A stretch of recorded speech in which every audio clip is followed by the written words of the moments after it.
So here I am in Kiev in Krashatik once again. I went to visit some friends and I'm walking back to my hotel, and I can tell you that it feels very much like the eye of the hurricane. It's just very, very peaceful, as you can see. I don't know if you can see the traffic, but it's just very ordinary, no big deal. It feels like a lazy Sunday morning.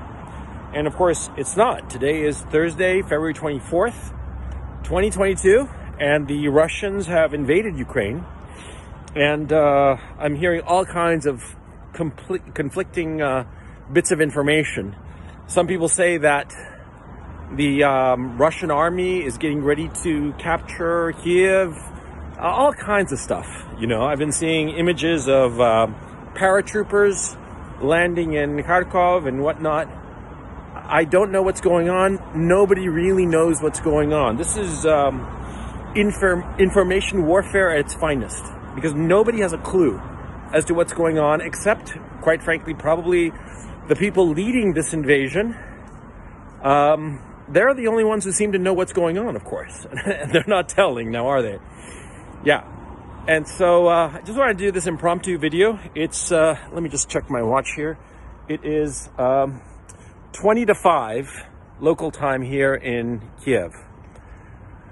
And, you know, the shock of it, it's been, what, about 11 hours since I first heard the news, you know, 10 hours since I first heard the news. And I'm just trying to, trying to get a handle on it, you know. I am extending my stay for another week because there's no way to get out of Kiev, apparently. Although a friend of mine did manage to get on a bus to Poland for what's usually a 14-hour trip, which will probably take her at least double that amount, if not more. But she's on that bus. It might be the last bus, because she had texted me before that there was no bus, but then there is a bus and she's on it. And I'll text her later to catch up and see what's what. Nobody knows what's going on. It's very clear that the Russian army did not want to hurt the people. And I can say this because they didn't bomb the cell phone towers. They didn't bomb the electrical generators, you know, the power stations, the power grid. The people have running water, have internet, have telephony, have electricity. Life is going on as normal here in Kiev, right? Which is, like I said, the eye of the storm. And in Kharkov, the same thing. There's telephony, electricity, water. Everything seems to be going fine over there. Internet. The problem is that all the information that we're getting from the internet, nobody's really sure how accurate it is, where it's coming from. I see the same video and people saying it's fake video, then people saying that's real video, people saying it's from one location, people saying it's from another location. Nobody knows. I'm kind of rambling, I suppose, but this is, I can feel that this is a start of something much, much bigger. And I mean, like, a part of it is here in Ukraine, between Russia and Ukraine. But I think that, I mean, I'm walking back to my hotel room a little bit slowly because I don't even want to think of what's going on in the American stock market right now. I know that Bitcoin suffered a big, big hit.